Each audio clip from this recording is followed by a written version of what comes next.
नमस्कार मित्रों, स्वागत करता हूँ आपका हमारे जेबी एनसीईआरटी मेड सिंपल के इस चैनल में। दोस्तों, ये जो हमारा वीडियो है ये क्रैश कोर्स का डे 1 है। मैंने आपको इसका प्रारूप कल बताया था कि हमने क्रैश कोर्स को शुरुआत किया है अगले 1 से 2 महीना के लिए। और फ्रेंड्स, आज हम लोग क्रैश कोर्स का डे 1 को कवर करेंगे, यानी कि एवीएम को। स्पेसिफिकली क्रैश कोर्स का अलग से वीडियो बनाया जा रहा है आपके लिए, जिसका आप लाभ उठा सकते हैं। चलिए दोस्तों, तरीका क्या रहेगा पढ़ने का वो मैं थोड़ा आपको बता दूँ। देखिए, मैंने ओवर द टाइम एक कंसाइज नोट्स प्रिपेयर किया है। और दोस्तों, वो जो नोट्स है, क्योंकि ऑलरेडी अब बुक इतना वॉल्यूमनस है कि इसके आप कवर नहीं कर पाएंगे इतने कम समय में, तो ये जो मैंने नोट्स प्रिपेयर किया है सारा इंपॉर्टेंट पॉइंट्स को कवर कर जाता है ये। और उसी पॉइंट्स को मैं समझाऊंगा, एक्सप्लेन करूंगा जितना भी सही तरीके से एग्जाम्पल के माध्यम से हो सकता है वो, और फिर उसमें मैं एमसीक्यू करवाऊंगा। यानी दोस्तों, आपका कंसेप्ट भी क्लियर होगा, एमसीक्यूज भी आप सॉल्व कर पाएंगे, सारा का सारा चीज़ आप इस पार्टिकुलर वीडियो के माध्यम से कर पाएंगे। और ये हमारा सीरीज चलेगा day 1, day 2, day 3, day 4, day 5, day 6। तो दोस्तों, चलिए शुरुआत करते हैं हम लोग पहले कंसेप्ट के साथ। पहले हम लोग मॉड्यूल भी कवर करते हैं, क्योंकि मॉड्यूल भी ज़्यादा थ्योरेटिकल है, मॉड्यूल ये पूरा न्यूमेरिकल है, तो न्यूमेरिकल को मैं बाद में कवर करूंगा। First of all let's start with module B. तो दोस्तों, सबसे पहला है, पीटर ड्रकर ने एक किताब लिखा जिसका नाम था द लैंडमार्क ऑफ टुमारो, जिसमें उन्होंने फ्यूचर डेवलपमेंट और आइडियाज़ के बारे में डिस्कस किया। फिर दोस्तों, रॉबर्ट ओवन ये बिलीव करते थे कि किसी मैनेजर का जो सबसे इंपॉर्टेंट इन्वेस्टमेंट होता है वो वर्कर में होता है। उन्होंने वर्कर को क्रूशियल मशीन के रूप में देखा किसी फैक्ट्री में, जहाँ पे केयर चाहिए और मेंटेनेंस चाहिए अच्छे फंक्शन के लिए। नेक्स्ट पॉइंट है दोस्तों, रॉबर्ट ओवन जो है वर्कर को वाइटल मशीन कहते हैं, ताकि उनके क्रिटिकल रोल को एम्फसाइज कर सकें बिजनेस के प्रोडक्टिविटी में। जैसे कैसे मशीन जो है प्रोडक्शन के लिए ज़रूरी है, तो रॉबर्ट ओवन वर्कर को क्या बोलते थे, वाइटल मशीन, ताकि उनके कितना क्रिटिकल रोल है वर्कर का बिजनेस के प्रोडक्टिविटी में, इस पे जोर डालने के लिए। ठीक है, जैसे मशीन जो है प्रोडक्शन के लिए ज़रूरी होता है, वैसे वर्कर जो है बिजनेस के प्रोडक्टिविटी के लिए भी ज़रूरी है। तो इसीलिए रॉबर्ट ओवन ने वर्कर को क्या कहा, वाइटल मशीन। तो मैं आपको एक एक कंसेप्ट को एक्सप्लेन भी करता चलूँगा ताकि आपके दिमाग में ये चीज़ बैठ जाए। फिर दोस्तों, नेक्स्ट पॉइंट पे आते हैं। रॉबर्ट ओवन इस बात पे विश्वास रखते थे कि यदि वर्कर को अच्छा वर्किंग कंडीशन दिया जाए, फेयर ट्रीटमेंट दिया जाए, कंड्यूसिव इन्वायरमेंट दिया जाए, तो वो ज़्यादा प्रोडक्टिव होंगे। जैसे एक कंफर्टेबल और सेफ वर्क प्लेस जो होगा, उस कारण से एम्प्लॉय ज़्यादा खुश होंगे और ज़्यादा एफिशिएंटली काम करेंगे। तो यही कह रहा है, better work condition lead to higher productivity.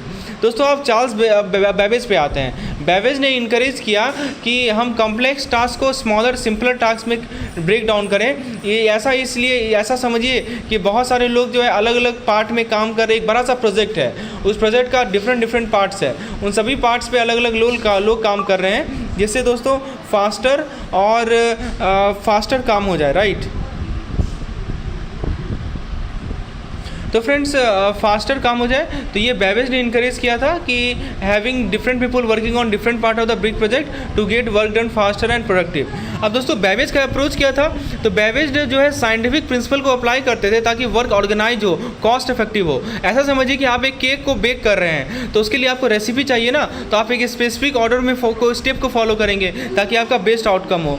दोस्तों, कोऑर्डिनेशन के बारे में बात की जा रही है कि एम्प्लॉय के बीच में अच्छा कोऑर्डिनेशन बहुत ही क्रूशियल है बिजनेस को स्मूथली रन के लिए। जैसे कि फुटबॉल टीम में प्लेयर होते हैं, वो एक साथ काम करते हैं तब उन्हें गोल मिलता है। कम्युनिकेशन और टीम वर्क जो है की होता है। फिर दोस्तों, फ्रेडरिक टेलर ने कहा कि टेलर का फोकस था कि हम वर्क को एफिशिएंटली ऑर्गेनाइज करें। उन्होंने स्टडी किया कि कैसे प्रत्येक टास्क को परफॉर्म किया जाएगा, कैसे हम उसे छोटे छोटे स्टेप में ब्रेक करेंगे। जैसे कि आप जो शेफ़ होते हैं वो डिश के लिए रेसिपी को फॉलो करते हैं ना, वैसे ही टेलर ने ये कहा कि प्रत्येक टास्क को आप छोटे छोटे प्रिसाइज स्टेप में ब्रेक डाउन कर सकते हैं। दोस्तों, फ्रेडरिक टेलर का कंसेप्ट की यदि हम बात करें, तो टेलर बिलीव करते थे कि वर्क को छोटे मैनेजेबल टास्क में डिवाइड करके और उस पर विश्वास रखते थे। और उन्होंने केयरफुली स्टडी किया कि कैसे लंबा टास्क, प्रत्येक टास्क कितना समय लगेगा। एक इमेजिन कीजिए, एक कार असेंबली है जहाँ पे प्रत्येक वर्कर का एक स्पेसिफिक जॉब है। तो ये था फ्रेडरिक टेलर का कंसेप्ट। अब दोस्तों, फंडामेंटल पीपल मैनेजमेंट एक्टिविटीज़ की बात करें, सबसे पहला आता है रिक्रूटमेंट एंड सिलेक्शन। यानी दोस्तों, ये ऐसा समझिए कि आप जो है स्पोर्ट टीम के लिए प्लेयर को चूज कर रहे हैं। ट्रेनिंग एंड डेवलपमेंट समझिए कि जैसे कि कोचिंग होता है स्किल को इम्प्रूव करने के लिए, वैसे ट्रेनिंग एंड डेवलपमेंट है। परफॉर्मेंस अप्रेजल में क्या होता है कि आप एम्प्लॉय के परफॉर्मेंस को इवैल्यूएट करते हैं। जैसे कि आप स्टूडेंट के वर्क को ग्रेड कर दे रहे हैं, वैसा ही परफॉर्मेंस अप्रेजल होता है। और रिवार्ड एंड कॉम्पेंसेशन में क्या होता है कि आप बोनस के लिए रिवार्ड दे रहे हैं, अच्छा काम करने के लिए रिवार्ड दे रहे हैं। दोस्तों, यदि हम बात करें की HRM फंक्शन की, तो सबसे पहला होता है मैन पावर असेसमेंट। यानी आप फिगर आउट करते हैं कि कितना प्लेयर आपको चाहिए एक टीम के लिए, एक मैच के लिए। दूसरा है कैरियर मैनेजमेंट, यानी दोस्तों प्लेयर का जो फ्यूचर रोल होगा उसे प्लान करना और टीम में क्या पोजीशन है उसे प्लान करना। नेक्स्ट है हमारा सक्सेसिव प्लानिंग, इसमें क्या होता है कि आइडेंटिफाई करना कि कौन जो है रोल टेक ओवर करेगा जब कोई छोड़ेगा, तो जैसे आपके पास एक बैकअप कैप्टन होगा स्पोर्ट टीम में।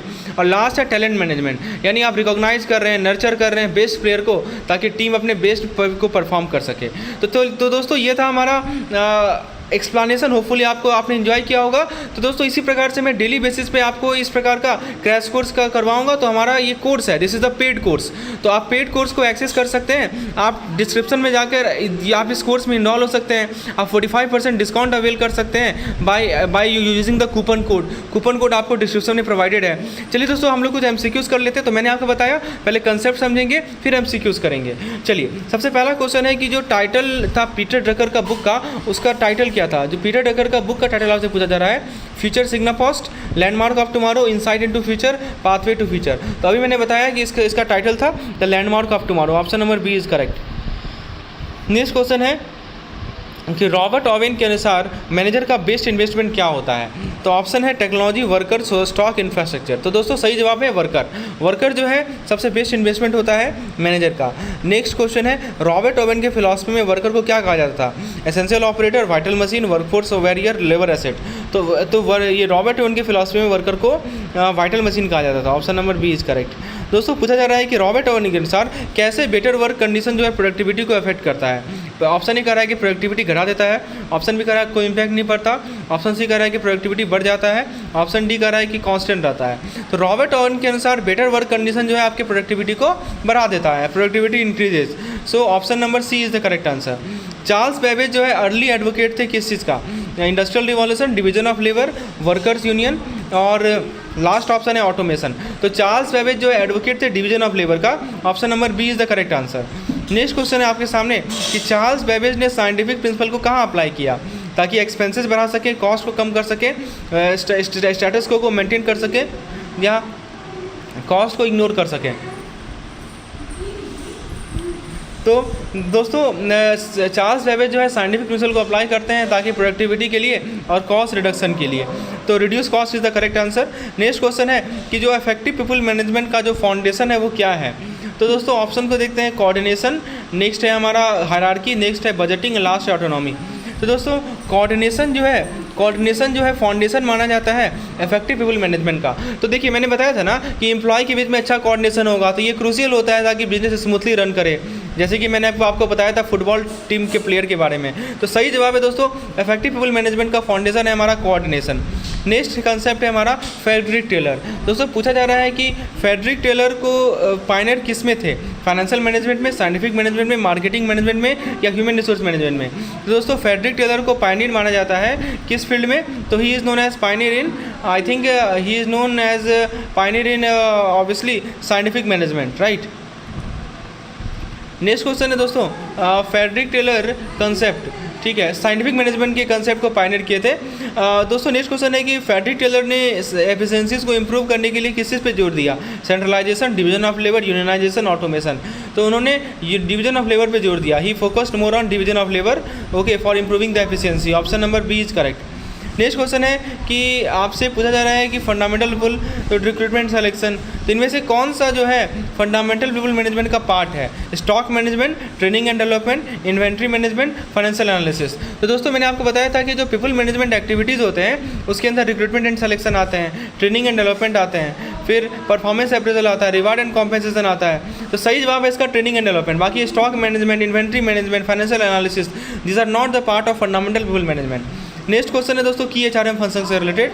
तो पूछा जा रहा है कि ह्यूमन रिसोर्स मैनेजमेंट में कौन से फंक्शन में आप ऑर्गेनाइजेशन के करंट और फ्यूचर वर्कफोर्स नीड को इवैल्यूएट करते हैं? तो देखिए आपको मैंने बताया था ना कि HRM के अंदर जो की फंक्शन होता है उसे manpower assessment, career management, succession planning, talent management, ये 4 स्टेप होता है। तो आप फ्यूचर वर्क पावर का करंट और फ्यूचर वर्कफोर्स नीड को एसेस करने का जो स्टेप होता है उसे क्या कहा जाता है? ठीक है, तो दोस्तों उसे कहा जाता है मैन पावर असेसमेंट, राइट। दोस्तों यही देखिए CIB का क्रैश कोर्स का कोर्स है आपके लिए। तो ये जो आप वीडियो देख रहे हैं ये मैं डेली बेसिस पे इस क्रैश कोर्स वाले में अपलोड करूँगा, जिसमें आपको मैं कंसाइज नोट्स प्रोवाइड उसका नोट्स भी आपको मिलेगा।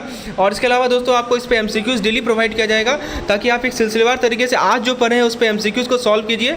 उसके अलावा दोस्तों आपको मॉक टेस्ट भी मिलेगा और क्विक रिवीजन PDF मिलेगा, यानी सारा का सारा कंटेंट आपको मिलेगा इस पार्टिकुलर कोर्स में। यदि आप इस कोर्स को जो भी कंटेंट प्रोवाइड किया जा रहा है डेली बेसिस पे चारों सब्जेक्ट्स के लिए, चारों कंपलसरी सब्जेक्ट के लिए आप उसे फॉलो करते हैं तो निश्चित रूप से आपकी CIB जरूर निकलेगी। तो फ्रेंड्स, इस कोर्स में इनरोल होने के लिए आप हमारे डिस्क्रिप्शन में जाएँ, वहाँ पे आप कूपन कोड को यूज़ कर सकते हैं। फेस्टिव 45 का 45% का डिस्काउंट आपको मिलेगा। ऐप का लिंक डिस्क्रिप्शन में प्रोवाइडेड है, वहाँ पे जाके आप इसे इंस्टॉल कर सकते हैं और इस कोर्स में इनरोल हो सकते हैं। आइए दोस्तों आगे बढ़ते हैं, हम लोग कुछ और कंसेप्ट को देखते हैं, HRM वर्सेज HRD। तो देखिए इसमें क्या बताया जा रहा है रिगार्डिंग दिस। देखिए HRM यानी ह्यूमन रिसोर्स मैनेजमेंट, HRD यानी ह्यूमन रिसोर्स डेवलपमेंट। तो इनका अलग अलग फोकस है, लेकिन ये एक साथ काम करते हैं स्मूथली। ऐसा समझिए कि टूल बॉक्स में अलग अलग टूल्स हैं, लेकिन अपना अपना पर्पज़ है सभी का, लेकिन ये सब कंट्रीब्यूट करते हैं कि कुछ बड़ा बनाने के लिए। फिर दोस्तों HRM के रूटीन फंक्शन के बारे में बताया जा रहा है कि दोस्तों कुछ रेगुलर टास्क हैं जो कि HR मैनेजर हर एक दिन करते हैं, जैसे नई एम्प्लॉय को हायर करना, पेरोल को हैंडल करना, बेनिफिट्स को मैनेज करना। तो इसको ऐसा समझिए कि डेली कोर्स है जो जिसके द्वारा आपका होम जो है स्मूथली रन करता है। दोस्तों नेक्स्ट पॉइंट में बताया जा रहा है कि जो ह्यूमन रिसोर्स डेवलपमेंट है ये बेसिकली है क्या कि आप ऑर्गेनाइजेशन को और लोगों को ग्रो करें और इम्प्रूव करें। ऐसा समझिए कि आप अपने फ़ोन को अपग्रेड करने में इन्वेस्ट कर रहे हैं ताकि आपको अच्छा फ्यूचर मिले, अच्छा परफॉर्मेंस मिले। फिर दोस्तों नेक्स्ट कंसेप्ट है SHRM कॉम्पिटेंसी, यानी दोस्तों क्या होता है, कुछ स्किल्स हैं, कुछ क्वालिटीज़ हैं जो HR प्रोफेशनल को चाहिए ताकि वो सक्सेसफुल हो सकें। ऐसा समझिए कि बहुत सारे सुपर पावर हैं HR, different super power HR। मान लीजिए कि किसी HR प्रोफेशनल के पास बहुत सारा सुपर पावर है, जैसे कि वो लीडरशिप पावर है, वो पावरफुल लीडरशिप एक पावरफुल टूल है उसके सुपर हीरो बेल्ट में, ठीक है। तो ये होता है SHRM। वही चीज़ लिखा हुआ है यहाँ पे, जैसे leadership, ethics, business acumen, relationship, consultation, critical evaluation. अब दोस्तों बताया जा रहा है कि HRM स्ट्रेटजी इंटीग्रेशन, तो ये श्योर करना कि जो प्लान और एक्शन है HRM में वो ओवरऑल गोल से अलाइन हो रहा हो और बैंक के स्ट्रेटजी से अलाइन हो रहा हो। ऐसा समझिए कि जो भी क्लॉक, मान लीजिए घड़ी है, उस पर जितने भी गियर्स हैं वो एक साथ काम कर रहे हैं परफेक्टली, तब जाके आपको करेक्ट टाइमिंग पता चल रहा है। ये है हमारा HRM स्ट्रेटजी इंटीग्रेशन। फिर नेक्स्ट है हमारा HRM अलाइनमेंट। क्या मतलब होता है इसका? मतलब ये श्योर करना कि जो कंपनी का HR एक्टिविटीज़ है वो बिजनेस क्या अचीव करना चाह रही है उसके सिंक में है, उससे सिंक्रोनाइज है। आप इसको पिक्चर कर सकते हैं एक डांस की तरह, जहाँ पे प्रत्येक मूव जो है वो म्यूज़िक के बीट को मैच कर रहा होता है। नेक्स्ट कंसेप्ट है कि स्ट्रेटजिक HRM डेफिनेशन। तो आप बेसिकली क्या करते हैं, एम्प्लॉय के स्किल को, एम्प्लॉय के एबिलिटीज़ को कनेक्ट करते हैं, ठीक है, कि क्या बिजनेस को चाहिए सक्सीड होने के लिए। तो ऐसा समझिए कि पजल का पीस है जो कि परफेक्टली फिट होगा ताकि पिक्चर कंप्लीट हो। और लास्ट पॉइंट है स्ट्रेटजिक HRM ऑब्जेक्टिव। तो गोल ये है कि HR को एक एक्टिव पार्टनर बनाए ताकि कंपनी की क्या रिक्वायरमेंट है उसको अचीव कर सके, ठीक है। तो बेसिकली समझिए ऐसे कि एक कोच है जो कि टीम को हेल्प करता है, उनको ट्रेनिंग प्रोवाइड करता है, उनको स्ट्रेटजी प्लान करने में हेल्प करता है। नेक्स्ट कंसेप्ट है इंपॉर्टेंस ऑफ स्ट्रेटजिक HRM। तो दोस्तों देखिए सबसे पहले बिजनेस में जो कि सर्विस प्रोवाइड करती है वहाँ पे HR के स्ट्रेटजी को ओवरऑल गोल के साथ अलाइन करना ये सक्सेस के लिए बहुत क्रूशियल है। तो इमेजिन कीजिए HR स्ट्रेटजी को फ्यूल के रूप में जो कि रॉकेट को पावर करती है अपने डेस्टिनेशन तक पहुँचने के लिए। नेक्स्ट है प्रोएक्टिव स्ट्रेटजी HRM। इसका मतलब कि आप HR के पॉलिसीज़ को रेडी करेंगे, एडजस्ट करेंगे टाइम से पहले, ताकि जो भी चैलेंजेज है उसे फेस कर सकें जो सामने आएगा, राइट। तो दोस्तों ये सब पॉइंट आपको समझ में आया। अब इस पर हम लोग कुछ MCQs कर लेते हैं। तो एक एक पॉइंट को मैं क्लियर करते चल रहा हूँ, आपके कंसेप्ट को क्लियर करते चल रहा हूँ। So now let's do some MCQ। पहला क्वेश्चन है कि HRM और HRD में मेन डिफरेंस क्या है? Conflicting approach, emphasise on different aspect, hierarchical difference, geographical difference. तो दोस्तों देखिए मेन है कि अलग अलग एस्पेक्ट पे एम्फसाइज करता है। नेक्स्ट कंसेप्ट है कि कौन से category routine HR function primarily fall करते हैं? Strategic HR activity, administrative HR activity, development HR activity, technical HR और ऑब्वियसली स्ट्रेटजिक HR एक्टिविटी। तो दोस्तों जो हमारा रूटीन HR फंक्शन है वो एडमिनिस्ट्रेटिव HR एक्टिविटी के अंदर फॉल करता है। नेक्स्ट क्वेश्चन है कि HRD का प्राइमरी फोकस किस चीज़ पे होता है? एम्प्लॉय के रिलेशन पे, ऑर्गेनाइजेशन और पीपल के डेवलपमेंट पे, कॉम्पेंसेशन और बेनिफिट पे, या एडमिनिस्ट्रेटिव टास्क पे। तो दोस्तों अभी मैंने आपको बताया था कि जो HRD होता है इसका मेन इम्फेसिस, इसका प्राइमरी फोकस होता है कि हम ऑर्गेनाइजेशन के ग्रोथ को इम्प्रूव करें, इसके लोगों को इम्प्रूव करें। तो करेक्ट आंसर होगा इसका option number B, organisation and people development. Next question है कि इनमें से कौन सा HRM का कॉम्पिटेंसी नहीं है? मैंने बताया था अभी आपको, जैसे कि ऑप्शंस को देखते हैं, business acumen, global and cultural awareness, technological proficiency, last option is leadership. तो HRM का कौन सा कॉम्पिटेंसी नहीं है ये पूछा जा रहा है। तो दोस्तों देखिए SHRM का कॉम्पिटेंसीज में बहुत सारे कॉम्पिटेंसीज आते हैं, तो ये जो हमारा टेक्नोलॉजिकल प्रोफिशिएंसी है, this is not an SHRM competency. Next question है, HRM का जो बैंक में इफेक्टिवनेस है वो कैसे इन्हांस कर सकते हैं? Legal regulation, technology advancement, HR strategy and business strategy, customer service protocol. तो ऑप्शंस ये है, HR इफेक्टिवनेस को इन्हांस करने का क्या तरीका है? तो दोस्तों HR के इफेक्टिवनेस को इन्हांस करने का जो तरीका है उसमें सबसे पहला आता है HR strategy and business strategy, right. Option number C is the correct answer. Next question है कि HR अलाइनमेंट में HR यदि बिजनेस के स्ट्रेटजी के साथ अलाइन होगा तो कंसिडरेशन किसे दिया जाता है? एक्सटर्नल HR इशू को, इस इशूज़ को, इंटरनल HR इशूज़ को, दोनों एक्सटर्नल इंटरनल को, और लास्ट ऑप्शन का रहा है कि फाइनेंशियल एस्पेक्ट को। तो दोनों को दिया जाता है, चाहे इंटरनल इशूज़ हो या एक्सटर्नल इशूज़ हो। स्ट्रेटजी का SRM को आप कैसे बेस्ट डिफाइन करेंगे? तो ऑप्शन है enhances employee satisfaction, strategic HRM align employee skill with business strategy, it improve workplace communication, it focus on employee training। तो दोस्तों जो स्ट्रेटजिक HRM है इसको डिफाइन कर सकते हैं कि आप it is just it aligning employ skill with business strategy, right. Option number B is the correct answer. Next question है कि स्ट्रेटजिक HRM का की ऑब्जेक्टिव क्या है? एम्प्लॉय के बेनिफिट को मैक्सिमाइज करना, इनोवेशन और अडेप्टेबिलिटी को फॉस्टर करना, एम्प्लॉय के टर्नओवर को मिनिमाइज करना, डिसीजन मेकिंग को सेंट्रलाइज करना। मैंने आपको बताया है दोस्तों कि जो हमारा स्ट्रेटजिक HRM है इसका ऑब्जेक्टिव ये है कि HR को एक एक्टिव पार्टनर बनाना कि ये कंपनी क्या अचीव करना चाह रही है, right. So correct answer is innovation and adaptability को फॉस्टर करना, to foster innovation and adaptability. दोस्तों पूछा जा रहा है आपसे कि HRM जो है पार्टिकुलरली क्रूशियल है किस तरह के ऑर्गेनाइजेशन में? Manufacturing, service oriented, government organisation, educational institution. तो दोस्तों खासकर सर्विस ऑर्गेनाइजेशन में HRM सबसे ज़्यादा स्ट्रेटजिक HRM बहुत ही क्रूशियल है। ऑप्शन बी सही जवाब है। नेक्स्ट क्वेश्चन है proactive strategy. Proactive strategy HRM के अंदर क्या होता है?